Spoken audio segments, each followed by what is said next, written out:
Look, Bumble knows you're exhausted by dating.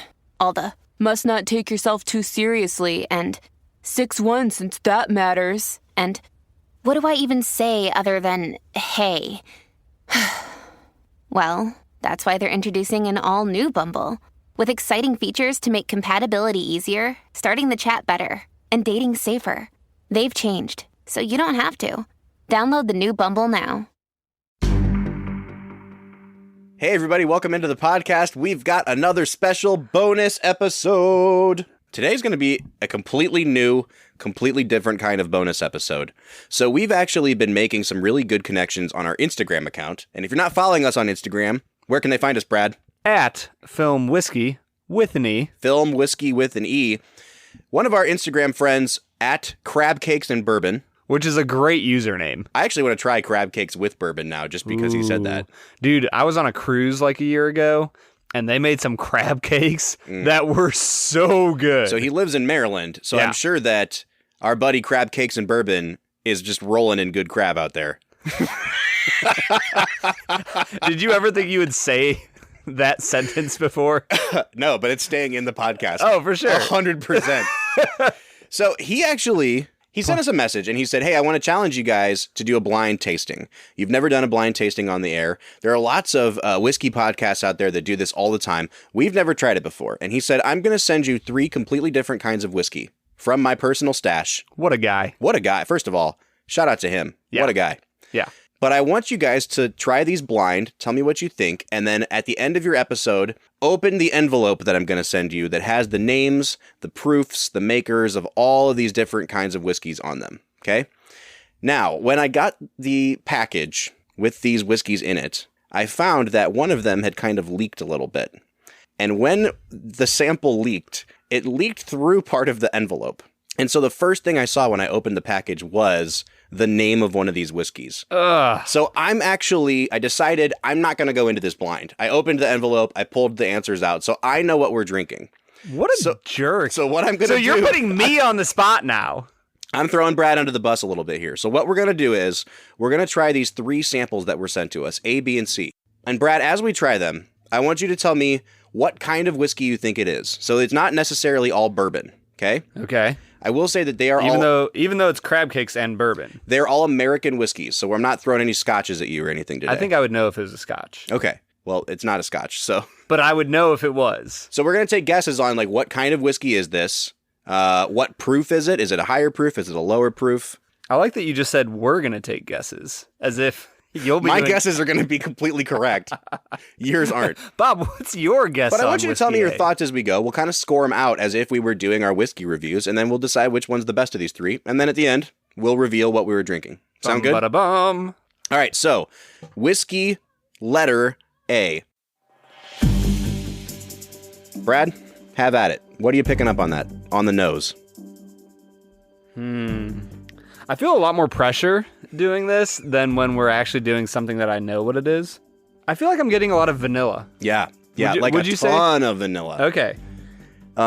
Lots of those dark caramely notes, but it's like overpoweringly vanilla. Yeah, super strong vanilla. I think there's a little bit of oak in there. You can kind of get that woody smell to it, but I would guess that this is a bourbon, just based on smell. Okay, well, why don't we go ahead and give it a taste and see what we think of it. Bottoms up. Cheers.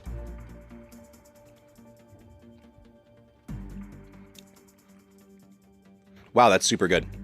Wow. Oh, it's real smoky, though. It kind of reminds me a little bit of the Elijah Craig that we had. Yeah. Just that last little bit of that char, the smoke that's present on it, but it's not as dark and heavy as the Elijah Craig was. Yeah, I agree. It kind of, when you drink scotch, you taste that smoke coming out. This one, you can kind of taste it going in, and I like that. Yeah, for sure. All right, so if you had to score it out on the nose and on the taste, Brad, what would you give these? Nose, I really loved that vanilla, the strength of the vanilla powering through, I really loved. So I would probably give it a 7.5. Okay. On nose. I think I'm going to give mine a 7 on the nose. Like I said, the vanilla, it was really pleasant, but it was a little overpowering. And then on taste, I actually really, really liked the way this tasted. It's got a lot of spice, but it's still sweet. It's not bitter at all. And that smoke it really provides a nice little layer of nuance to it. So I'm going to hold off on the smoke because I really got the smoke as it went down. Yeah. So I'm going to talk about that on the finish. Okay, perfect. On the taste, what would you give it? I'm going to give it a 6.5. I didn't get as many of the sweet vanilla notes as I picked up when I was smelling it. Mm-hmm. It's still there, but like you said, it's definitely a bolder taste than you'd expect from the smell. Yeah, I'm going to give it a 9 on the taste. I really, really liked this a lot, Brad. Wow. And then on finish, all right, let's hear about this smoke, dude. So with the finish, the smoke, it doesn't hit you at the front of the tongue, but by the time it rolls to the back of your tongue and you're about to swallow it, you get kind of that bold, smoky oakiness to it that I really like a lot. I'm going to give it an 8 on the finish. Oh, an 8 on the finish. Okay. I'm going to go ahead and give it an 8 on the finish as well. I feel like, so we'll probably post a picture on Instagram, but the bottles came in these tiny, like... They're sample bottles. Yeah, they're like little laboratory bottles. Exactly. And I feel like Bob just took a swig out of one of them. Just right out of the bottle. And I feel like he looked like Dr. Jekyll about to turn into Mr. Hyde. Yeah, so I like the finish on this. It's got some spice to it. Not a super lingering finish, but also not unpleasant. I'm going to give it an 8. Ooh, look at that viscosity, Bob. Mm-hmm. Very viscous. Man, those legs are just so slowly dripping down. How about balance, Brad? I'm actually going to give it a 5 on balance. Why is that?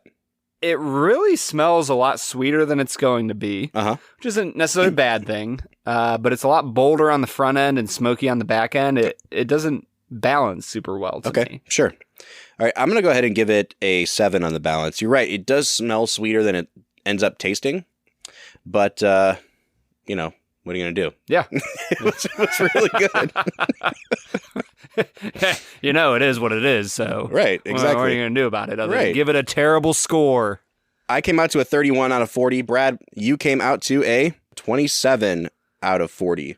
So, I mean, split the difference. We're at a 29 out of 40. This is a really good whiskey. We both enjoyed it. Yeah. You know, it's about a 75% out of 100. This would put it in the, like, upper echelon of what we've graded so far. Absolutely. All right. So I'm going to give letter B a smell here on the nose and then pass it over to Brad. Wow, that's completely different. Completely different. I don't really know what to do with that. I feel like this is going to be a rye. Yeah? Why do you say that? I don't know. It just has a spiciness. It has a spicy quality that you didn't get in the last one. Okay. It doesn't smell sweet. No. I'll say that. But it has these really bright kind of fruity notes on it, too. Yeah, citrusy. Yeah. I would say kind of like an orange. Which, I mean, I think that's fair because I remember those notes coming up when we tried Old Overholt, too. Yeah. So, all right, why don't we give it a sip? That is very different. Yeah. That's a rye. Yeah, for sure. So, Brad, explain to our listeners. When you say for sure, do you mean that you already saw it and it's definitely a rye? Or? Yeah, why don't we just go ahead? I'll spill the beans. This one is definitely a rye. Okay. But we still have a lot of characteristics we can pick out of it. Brad, explain to our listeners what you think the taste differences are between a bourbon and a rye that just are obvious to you. The most obvious thing about the movement from a bourbon to a rye is that you're going to lose the sweetness that high corn mash bill brings you. Yeah.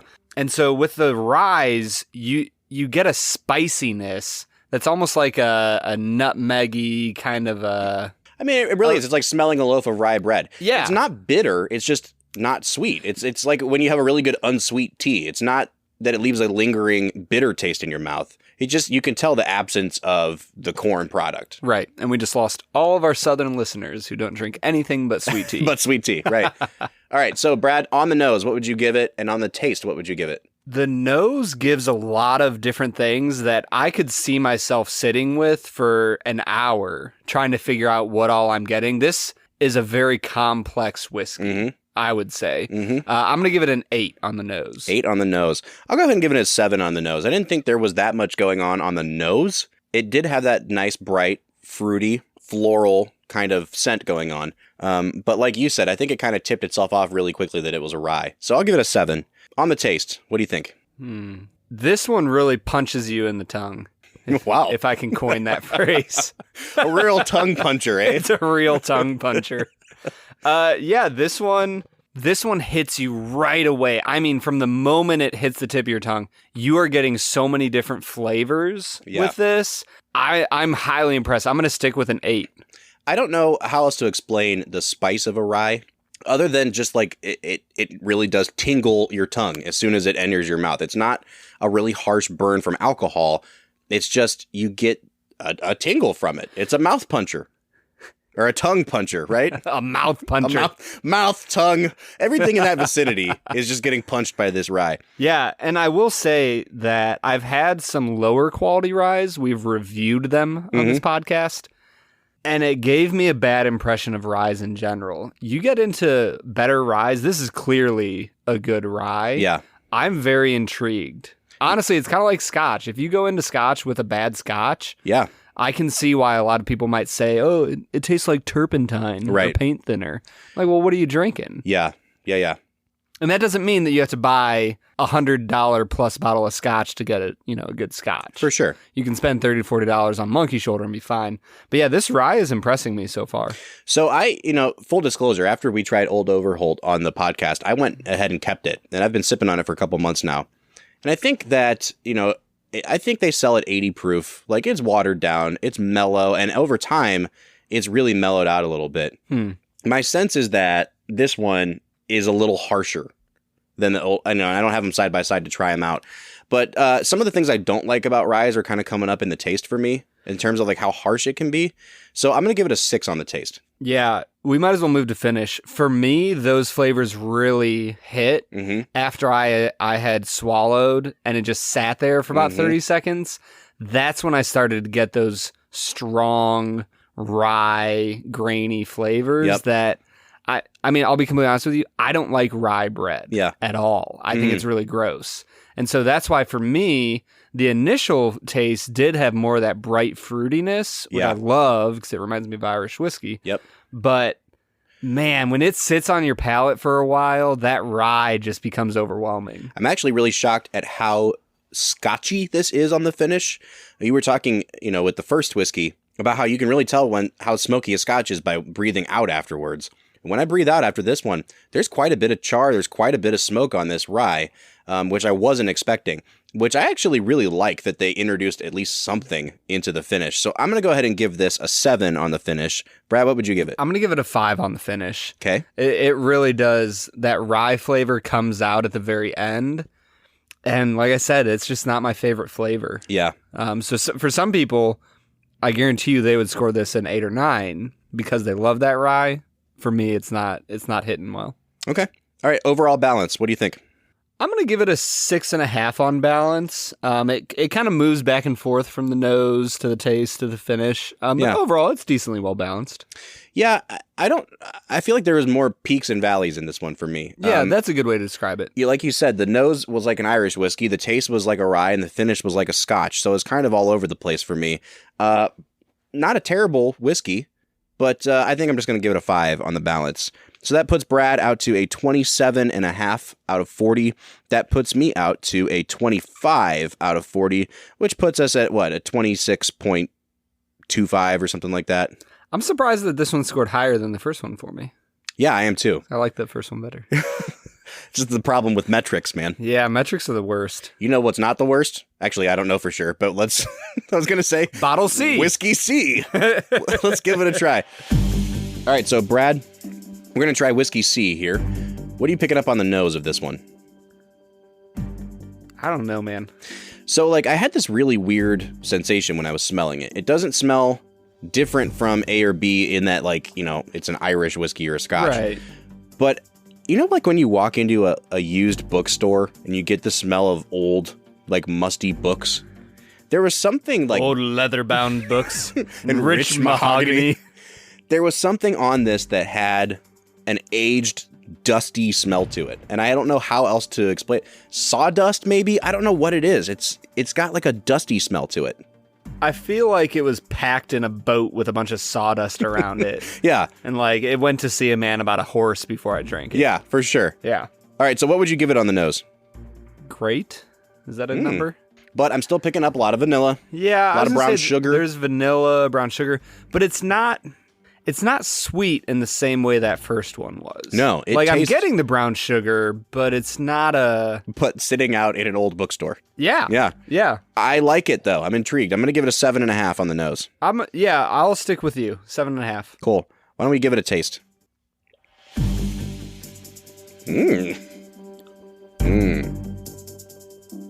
Wow. What is going on here? That is very strong. Wow. Yeah, that's got to be high proof. My eyes are watering. All right, so first thing, as soon as it hit my tongue, it was like really, really sweet, like sickly sweet. Right as it hit, and then within seconds, Bitter. it shifted. To almost like a rye taste, a really bitter grain. And then as you swallow, and I don't want to get into finish, but like as it hits the back of your palate, smoke again. Yeah. Tons of smoke on this. Yeah. But spicy throughout and like a burn throughout, which makes me think it's got to be a higher proof. Yeah, for sure. There's something going on here that was not happening in the first two whiskeys. But not necessarily bad. I don't know. Like, it's just so different. It's hard to even compare. Dude, this glass hands down swirls the best. It looks so cool as it swirls. All right, so what do you think about the taste, Brad? Man, I don't even know what to do with this. There's so many things going on, and it doesn't feel like it's one consistent taste throughout. Is it good or is it bad? I mean, I think that's what we have to come down on. It's complex. Yeah. And I don't know that I mean, So it's a good sipping whiskey. I'll say that. Here's the question of the ages. Does complexity make Something whiskey good. Right. You know, I'm just going to say I think it is good. Yeah. Like, I think this probably costs some money. And again, I haven't looked at the prices or anything. I know the names of these. Right. But I think this costs some money. It's not Pappy's, so. It's not Pappy, I can tell you that. I'm going to give it a 6.5 on the taste. Dude, I was literally thinking the same thing. I'm like 6 to 7, probably Yeah, like let's say 6.5. Finish, spice, and smoke. Not an unpleasant aftertaste. No, it sits well on the palate. I'll give it a 7. I'm like salivating a ton and my eyes are watering, which Yeah. I really do think this has some alcohol content to it. I'll give it a 7 as well. Overall balance, I don't know that it's unbalanced. I'd say, actually, this is probably the best balanced of the three, based on how we've defined balance. Yeah, for sure. The nose seems more mild than what you get. Yes, I would So it's agree not with that. perfect, but I mean, I'd give it like a 7.5 on balance. Me too. Oh! I was just saying, I was like 7.5. Sounds about right. All right, so we are coming out to 28.5 across the board here, Cool. which means this is our highest rated one. Yeah, I would say this is the one I would want to drink again. Yeah. So according to our scores, our final score, if we're averaging it out, is CAB. And the other thing is, we're not talking about value because we don't know prices. We don't know prices. So we're agreed that A was a bourbon, B was a rye, C. What do you think? I mean, I know what it is. I'm just gonna go out there and say a Tennessee sour. A Tennessee sour mash whiskey. Yeah, like a sour Interesting. mash. Okay. Well, let's look at the answers here. I'm opening the Oscar Survey envelope here. says. Right. All right. So letter A is Shank's Kentucky Sour Mash Whiskey. So it's a Kentucky whiskey. It's not called a bourbon though. So A was a sour mash though. It was a sour mash. It's made by Michter's. I like Michter's a lot. If you ever want to try a good rye, Michter's rye, fantastic. Okay. I like their rye better than their bourbon, actually. But I was wrong. It wasn't a bourbon. Not technically a bourbon. A sour mash whiskey. Huh. From Michter's Distillery, 2018 release. Proof 91. So, I mean, you're pretty standard. Oh, we didn't actually guess like. We didn't guess proof, but I also didn't want to, like, tip my hand because I Yeah. kind of knew a little bit of what these looked like. So, Yeah. no mash bill available, no age statement, which means probably at least 4 years old. Right. What do you think of Shank's Kentucky Sour Mash? I was impressed with it. I don't know how much it costs. Right, and I don't have prices on here. If that was a $60 bottle of whiskey, Don't do it. I wouldn't buy it. Absolutely. If that was in the mid tier of like 25 to 40, Right. I would say that'd be worth it. All right, letter B. Letter B, it was a rye. It was a rye. Okay. Old Forester Rye. Old Forester. Olfo. Okay. Old Forester Distillery, and it was 100 proof. So bottled in, well, I don't know if it's bottled in bond, but it's 100 proof. Yeah. I think you could tell that was a bit higher proof than the first one. And here, listen to this mash bill 65% rye. Wow. Now, to be a rye, it only has to be 51% rye. Right. The next highest used grain in the mash bill is 20% barley. So we're up to 85% between rye and barley. And barley is not the sweeter. No, Yeah. 15% corn. Yeah. You could taste that. There was just a little bit of sweetness to it, You could taste that. but they really wanted to make this a spicy, non-sweet rye. All right, so Brad, what does Old Forester rye run? In Ohio, which we've said is a price-controlled state. Yep. Thank the Lord. Right, I know. Otherwise, honestly, we wouldn't be doing this podcast. No, there's no way. $20.69. $20. I would give that like an 8 or 9 on Yeah, value. I mean, it wasn't my favorite whiskey, but if you really like rye and you want to go all in on rye, that is a good choice. yeah, for $20. Old Overholt makes a bottled in bond, so also 100 proof, and that goes for about the same price. So Okay. if you want to buy Old Overholt, there you go. This is an alternative. Old Forester rye. We Yeah. got a pretty decent scores. Recommend. Yeah. All right, and letter C. Brad, any final thoughts on this one? That one was the most complex and interesting. I have no idea what to do with that one. This was Four Roses Private Selection. So Crab Cakes and Bourbon hooked us up because I feel like this is a pricey bottle. Yeah. From Four Roses Distillery, all right, it clocks in at 118 proof. So we're talking near barrel proof here. 118 proof. He actually wrote the barrel number down for us and everything. It was a Maryland State Selection. So it was a barrel pick that someone went out and actually got themselves. 11 years old. That's why it smells like dusty books. Yeah. And the recipe on this one, the mash bill, is 75 corn, 20 rye. So it was a high rye. That's why we were picking up that weird bitterness in there. Yeah. 20 rye, 5% malted barley. Okay, so I think we're in agreement that letter C was a cut above everything else. But that's also probably because this bottle cost, I mean, I don't even know. We can't find it in the Ohio database. So I'm assuming it's got to be a $75+ bottle of bourbon. For sure. And I just want to take a second out of the podcast to say Crab Cakes and Bourbon is the man. You need to go follow this man right now. Yeah, for real. Anybody who's following us, go follow Crab Cakes and Bourbon. He puts out great content on Instagram. Absolutely. And he gave us a really and he good is a true whiskey. friend of the podcast. True friend of the podcast. He is the Our best first. The first friend. The first. Our very true first friend.